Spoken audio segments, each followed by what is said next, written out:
In the bustling streets of early 20th century New York, a tale of ambition, power, and notorious repute was being woven into the very fabric of America's tumultuous history.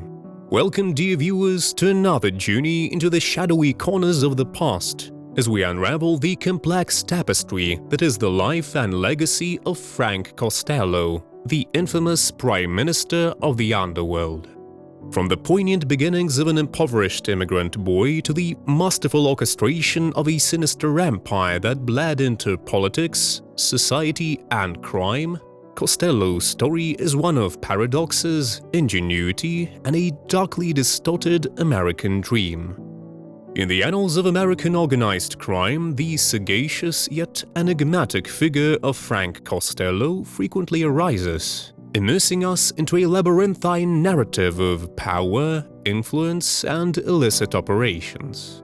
Costello, christened Francesco Castiglia upon his birth in 1891 in Cosenza, Italy, would not only embody the epitome of the American dream gone askew, but also bequeath an indelible imprint upon the infrastructure of the United States criminal underworld. The infancy of Costello's journey into the realm of organized crime was marinated in an ambience of poverty after his family migrated to East Harlem, New York, seeking refuge from the hardships in Italy. Immersed in a neighborhood where crime often emerged as a plausible pathway to ascension, young Costello was swiftly entwined in a life that pivoted on illegality and cunning. Initiated into the early 20th century gang culture, his early days were speckled with petty thefts and gambits, planting the first seeds of a career that would sprawl into a complex web of criminal enterprises.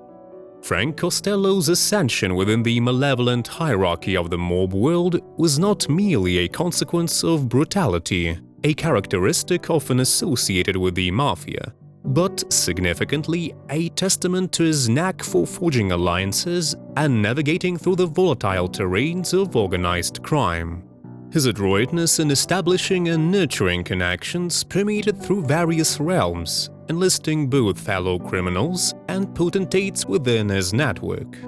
A young Costello threaded through various early gangs of New York, notably aligning with the Morello gang, and eventually acquainting himself with the likes of Charles Lucky Luciano, establishing a foundation that would underpin his future endeavors. Embarking further into the entwined tales of ambition and subversion that define Frank Costello's legacy, one encounters an intricate tapestry of alliances and rivalries, both concealed within the shadows and conspicuously embedded in legitimate societal structures. Acclaimed as the Prime Minister of the Underworld, Costello's enigmatic influence permeated not only through the sinuous channels of organized crime, but also seeped into the political landscapes of his era. The sobriquet Prime Minister was not arbitrarily bestowed upon Costello. Rather, it encapsulated his profound adeptness at marrying criminal operations with shrewd political acumen, ensuring that his illicit ventures often found a protective umbrella under the aegis of political connections.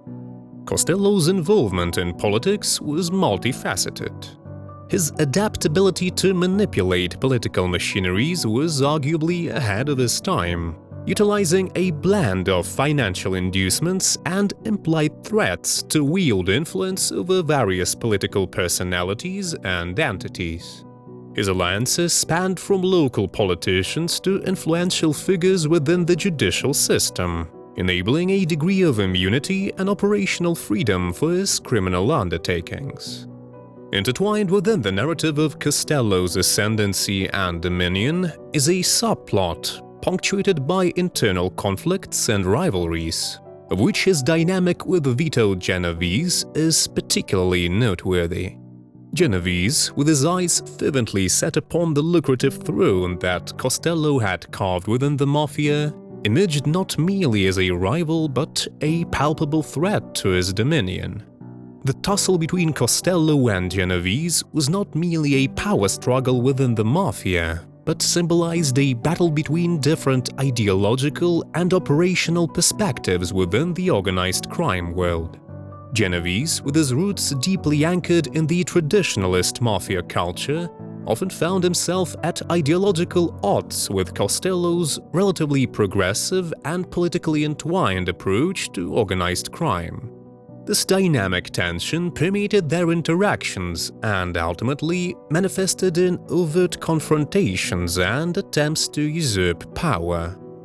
Costello's reign, though replete with instances of cunning, influence, and calculated strategies, was not immune to the ravages of time and shifting paradigms.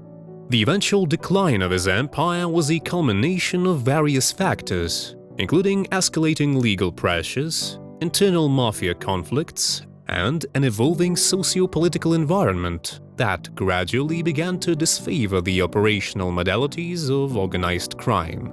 His dramatic exit from the zenith of mafia leadership, precipitated by an assassination attempt orchestrated by Genovese, coupled with the subsequent legal troubles, underscored the fragile temporality of power within the volatile terrains of organized crime. Navigating through the chronicles of American mafia in the aftermath of Frank Costello's diminished influence, unearths a terrain marked by flux, evolution, and the perpetuation of a sinister legacy within organized crime. The exit of Costello, a figure who seamlessly wove political sagacity with criminal enterprise, unfurled a cascade of shifts within the mob world, reshaping its dynamics, operations, and interfactional relationships.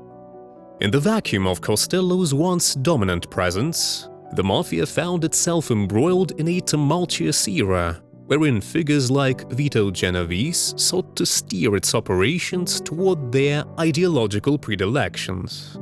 Genovese, whose traditionalist and brutal approach to organized crime starkly contrasted with Costello's more diplomatic and politically integrated methodology, reignited an era marked by heightened violence, conspicuous criminality, and a renewed adherence to traditional norms of Cosa Nostra. The dynamic also shifted with the emergence of the RICO Act and other legal tools that the US government wielded with increasing efficacy against organized crime, creating an environment wherein the mob's operations and structures underwent significant alterations.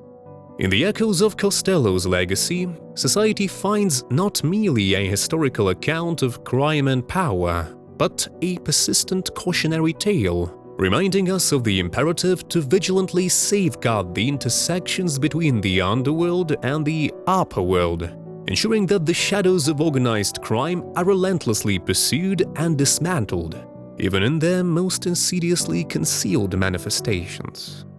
If you found this journey into the past fascinating, do give this video a thumbs up and don't forget to subscribe for more intriguing explorations into history, crime, and the myriad stories that shape our world. Thank you for joining with us today, and until next time.